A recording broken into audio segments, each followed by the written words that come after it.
Don't forget to like the video, share your thoughts or story in the comments, and subscribe to our latest stories.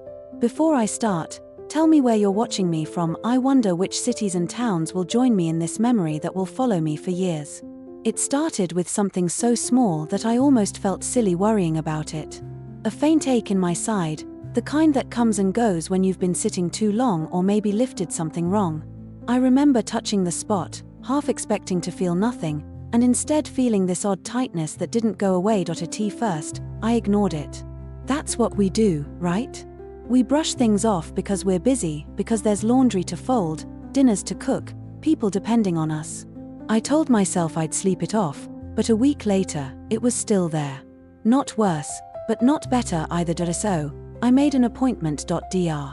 Peterson was the kind of man who smiled with his eyes more than his mouth. He'd been my family doctor for years, and I trusted him. He'd seen me through strep throat, a broken wrist, and even my husband's blood pressure scares. When he walked into the exam room that day, he had that same calm energy that always made me feel like everything was going to be okay. He listened as I explained the pain, not sharp, just stubborn. He pressed on my side gently, asked me to breathe in and out, then leaned back and smiled. It's probably something minor, he said. Maybe a small muscle strain or mild inflammation. Nothing to worry about. He ordered a few routine tests just to be sure, and I left the clinic feeling lighter. I even laughed with the receptionist about how getting older meant worrying about every little ache. It all seemed so harmless then. A few days later, the pain got a bit worse. It wasn't unbearable, but it was different, deeper somehow. I called the clinic, but Dr. Peterson's nurse reassured me that sometimes symptoms can linger. He'll call if there's anything unusual, she said. So I waited. Life went on in that strange way it does: work, grocery shopping, the constant hum of ordinary days. But I started to feel off. Not just the pain now, but tired. Drained in a way that didn't make sense. I'd go to bed early and still wake up exhausted. I caught myself holding my breath sometimes, as if my body knew something my mind hadn't figured out yet. When the phone finally rang, it wasn't Dr. Peterson. It was his assistant, asking if I could come back in for a few additional scans. Her tone was careful. Too careful. I remember sitting in the waiting room the next morning, watching the second hand on the wall clock move like it was dragging time itself. The fluorescent lights made everything look pale: the walls, the chairs, even the people. My palms were damp, though I didn't understand why. Dr. Peterson came in with a man I didn't know, a radiologist, I think. The expression on his face was still calm, but it wasn't the same calm as before. It was the kind that holds something behind it. We just want to rule out a few things, he said.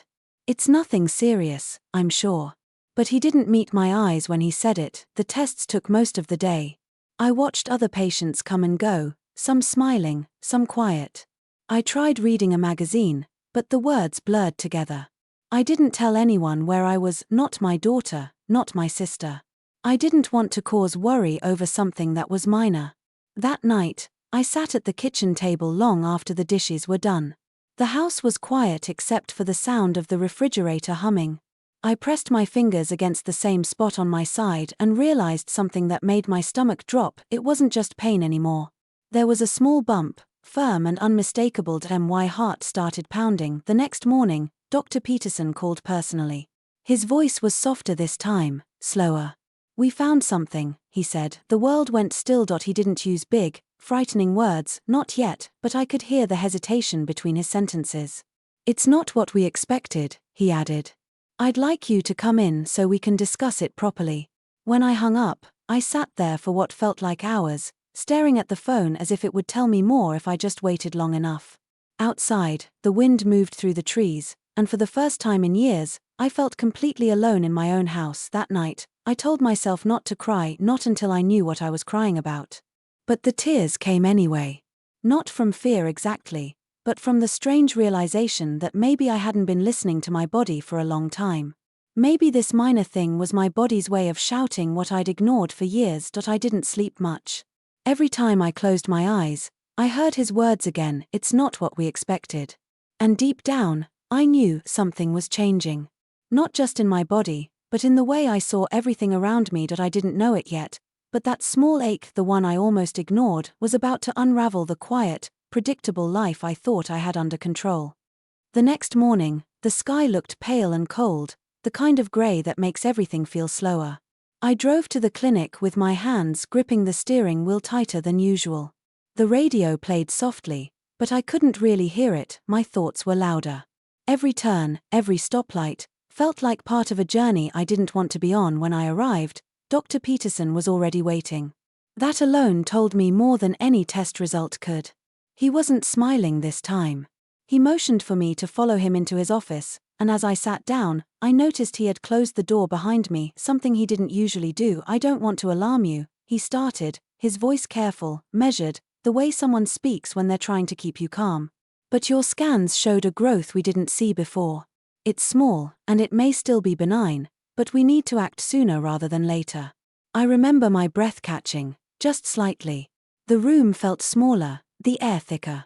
"A growth," I repeated, the word tasting unfamiliar in my mouth. He nodded, eyes steady but kind. "It could be something simple, something we can manage quickly. But I don't want to assume anything until we know for sure." He handed me a referral for a specialist, an oncologist. The word sat heavy between us, though he didn't say it out loud.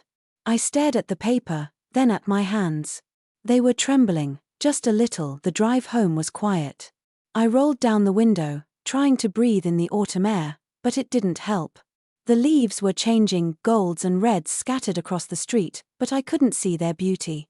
All I could think about was how one word, one test, could rearrange your whole world. When I got home, I sat on the porch and called my daughter. She lives 3 states away, busy life, 2 kids, a husband who travels. I hadn't planned on telling her yet, but as soon as I heard her voice, I couldn't stop myself. "Mom? Are you okay?" she asked when she heard my tone. "I will be," I said. "Dr. Peterson found something. He says it's small. Probably nothing." But the silence that followed told me she heard what I wasn't saying. She wanted to fly out immediately, but I told her no. "Let's wait," I said. "It's probably nothing. Just a few more tests." I didn't want her to see me afraid, not yet. That night, I sat by the window with a cup of tea, watching the streetlights flicker on. The ache in my side pulsed gently, a reminder that this wasn't a dream I could wake up from. I thought about all the times I'd told other people to listen to their instincts and how easily I had dismissed my own. The next few days passed in a haze of appointments and waiting rooms. Hospitals have their own kind of silence, not quiet exactly, but filled with whispers, footsteps, and the faint sound of machines that mark time differently. The specialist, Dr. Mayers, was a woman about my age, calm and precise. She showed me the scan, a small shadow, almost insignificant looking, yet somehow holding so much weight. "We'll need a biopsy," she said gently. "That will tell us exactly what we're dealing with." She smiled when she said it, but I could see the seriousness in her eyes. I nodded, pretending I understood every word, though my mind was somewhere else, floating between hope and dread. The biopsy was scheduled for Friday. I didn't tell anyone else, not my friends, not my sister. I wanted to keep it small, private, like if I didn't speak it aloud, it would stay small too. When the day came, the nurse was kind, chatting lightly as she prepped me. I stared at the ceiling, counting the tiny holes in the tiles to keep my mind from drifting to dark places. The procedure wasn't painful, but it left a hollow feeling afterward, as if something invisible had been taken from me. Dr. Mayers said it would take a few days for the results. A few days, the longest kind of waiting. That weekend, I tried to keep busy. I cleaned, cooked, even went for a walk. But every step, every sound, reminded me of what I didn't yet know. The smell of fresh coffee, the way sunlight hit the floor, everything felt too vivid, as if the world had turned up its brightness while I was standing still. On Sunday, I went to church for the first time in years. Not because I was suddenly religious, but because I needed to sit somewhere quiet, somewhere that didn't require explanations. I didn't pray exactly, I just sat there, breathing, thinking about everything and nothing. When I got home that afternoon, the answering machine light was blinking. My heart sank before I even pressed play. "Hi, this is Dr. Mayer's office. Could you give us a call back when you have a moment? The doctor would like to go over your results." I sat there, staring at the phone again, just like before. The sunlight had started to fade, stretching long shadows across the living room floor. I didn't call back right away. I just sat, listening to the sound of my own heartbeat, steady but heavy. I already knew, somehow, that what she was going to say would change everything, and I wasn't ready, not yet. It took me until the next morning to find the courage to call Dr. Mayers back. I barely slept, I just kept watching the clock, counting the minutes until it was late enough to make the call without sounding desperate. My voice trembled when I spoke to the receptionist, but she recognized it, that tone of someone bracing for something. "Hold on just a moment," she said softly, the moment stretched. Then, Dr. Mayer's voice came on the line. Calm, steady, but gentler than before. "Thank you for calling, Mrs. Lane. I know waiting is the hardest part." There was a pause, one heartbeat too long. "We got the results back. It's not benign." Those words, quiet, simple, rearranged everything I thought I understood about myself. My first reaction wasn't tears or panic. It was silence. The kind that fills your ears until you can't hear anything else. She explained what kind of tumor it was, what stage they believed it to be, what treatments were available. Her voice was firm but kind, like someone walking a tightrope between truth and comfort. I listened, but the details floated past me, as if she were speaking another language. When I finally hung up, I sat there with the phone in my lap, staring at the sunlight spilling across the kitchen counter. It looked almost beautiful, cruelly so. Everything felt too alive, too sharp. For a long time, I didn't move. I just let the weight of the words settle in. It's not benign. After a while, I picked up my notebook, the one I used for grocery lists and reminders, and I wrote it down. Not because I wanted to see it, but because I didn't want to forget exactly how it sounded. The honesty of it. The finality. Later that day, Dr. Peterson called. He must have already seen the report. His voice carried a sadness I hadn't heard before. "I'm so sorry," he said quietly. "I should have pushed for more tests earlier." I didn't blame him. I couldn't. We both believed it was something small, something harmless. The truth is, we all want to believe the easy version of things. He offered to meet with me, to talk through the next steps, and though part of me wanted to avoid seeing anyone, I agreed. Something in me wanted to face it, even if I was terrified. When I got to his office, he greeted me with that same gentle steadiness I had always trusted. But there was something different this time, an unspoken understanding that things had changed between us. I wasn't just a patient with a minor complaint anymore. I was someone walking into a new, unfamiliar reality. He pulled out a folder, but before he opened it, he looked at me. "I know you're scared," he said. "Anyone would be. But we caught it early. That gives us room to fight this, room to heal." That word, heal, felt strange to me then. It sounded like something far away, something I couldn't imagine yet. But he kept talking, explaining options, names of specialists, treatment plans. And as he spoke, I realized something. He wasn't just giving me information. He was giving me back a little bit of control. At one point, I interrupted him. "Be honest," I said. "If this had been someone you cared about, would you have said it was minor?" He looked down for a moment, then back at me. "No," he said quietly. "But I would have wanted to believe it." That honesty, that quiet admission, broke something open in me. I felt the tears come, slow at first, then steady. Not just out of fear, but out of relief that someone finally said the thing no one wants to say. He didn't rush me. He just sat there, hands folded, letting the silence exist. That night, when I got home, I made myself a promise. I wouldn't let this diagnosis define me, but I also wouldn't pretend it was minor anymore. I'd tell my daughter the truth, not the watered-down version. I called her after dinner. Her voice cracked when she answered. "Mom, it's not good news," I said. "But it's not the end, either." We both cried a little, not loudly, just quietly, like people do when they're holding onto each other through a phone line. After we hung up, I went outside. The air was cool, and the wind carried the smell of rain. I looked up at the sky, dark, endless, yet strangely peaceful. For the first time in weeks, I let myself breathe deeply, without trying to push the fear away, because underneath the fear, something else had started to grow, a quiet, determined calm that I didn't know how hard it was going to get. I didn't know what I'd lose or what I'd gain. But I knew one thing: I was still here. Still standing. And that had to count for something. The weeks that followed blurred together, a constant rhythm of appointments, phone calls, and moments of quiet I didn't know what to do with.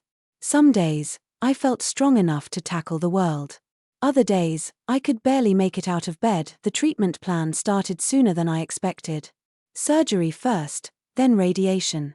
We'll be cautious, Dr. Mayers said, but we'll be thorough. She always spoke with calm certainty, as if she'd walked this road 100 times. And maybe she had. But for me, it was all new terrain, filled with unfamiliar faces, smells of disinfectant, and the sharp, metallic taste of fear that never fully left my mouth. On the morning of the surgery, I sat in the hospital bed wearing that thin gown that makes everyone feel smaller than they are. The lights were too bright, the air too cold. I remember staring at my hands, tracing the faint blue lines under my skin, realizing how fragile I really was, how fragile we all are. Dr. Peterson came to see me before the procedure. I hadn't expected that. He wasn't my surgeon, but he stood there by my bed, his face kind but tired. I wanted to see you before they take you in, he said softly. You're going to be fine. You're in good hands. It was strange, comforting and heartbreaking at the same time. I could tell he still carried the guilt of his earlier reassurance. That first day he told me it was minor. But I didn't blame him. Life is full of things we think are small until they're not. When they wheeled me into the operating room, everything felt distant, the beeping machines, the muted voices, the steady hum of air vents. Just before the anesthesia took hold, I remember whispering to myself, it's not minor, but it's mine. I wanted to claim it somehow, not as a curse, but as a part of my story. When I woke up, the first thing I felt was the heaviness in my side, a soreness that told me something had been taken, something changed. The nurse smiled when she saw me open my eyes. You did great, she said. It's over now. But I knew over was only the beginning. The days after surgery were hard. The physical pain faded, but the emotional weight stayed. I caught myself crying at small things, the way sunlight hit my pillow, the sound of my daughter's laughter over the phone, even a song playing faintly on the radio. Everything felt more fragile, more meaningful. Dr. Peterson visited once more, just before I was discharged. He brought a small plant, green, alive, resilient. Something to take home, he said. A reminder that you're healing, even when you can't see it yet. I still have that plant. It sits by my kitchen window now. Some mornings, when I water it, I think about that moment, about how sometimes healing begins quietly, with something simple. Weeks later, Dr. Mayers called with the post-surgery results. Her voice, for the first time, carried a smile I could hear. We got it all, she said. There's still follow-up treatment, of course, but the outlook is good. I didn't realize I'd been holding my breath until I heard those words. The relief wasn't loud or dramatic, it came as a soft exhale, a trembling smile, and tears that didn't feel like sadness this time. When I told my daughter, she cried harder than I did. I knew you'd be okay, she said through her tears. I didn't correct her, because maybe she needed to believe that. Maybe I did too. Now, months later, the scar has faded into a thin pale line, and the pain is mostly gone. But the experience left something deeper, a quiet awareness of how fragile and extraordinary life really is. I see it in the small things now, in the sound of rain against the roof, in the smell of fresh coffee, in the laughter of strangers at the grocery store. The things I once brushed off as ordinary feel sacred. Sometimes I think back to that first appointment, when Dr. Peterson smiled and said it was minor. I know he meant well. I know he wanted to ease my mind. But the truth is, what happened wasn't minor, not because of what it was, but because of what it taught me. It taught me that life doesn't pause for fear. That strength isn't loud, it's quiet, steady, and often found in the moments when we think we have none left. And it taught me that even when the world tilts, there are still people, doctors, family, strangers, who help you find your balance again. So if you're listening to this now, wherever you are, and you've been putting something off, a test, a checkup, a feeling that something isn't quite right, please, don't wait. Don't tell yourself it's minor. Because sometimes, the smallest ache can lead you to the biggest awakening of your life. And if my story stays with you, let it be a reminder that even when life shakes you, you can still stand. You can still grow. You can still begin again.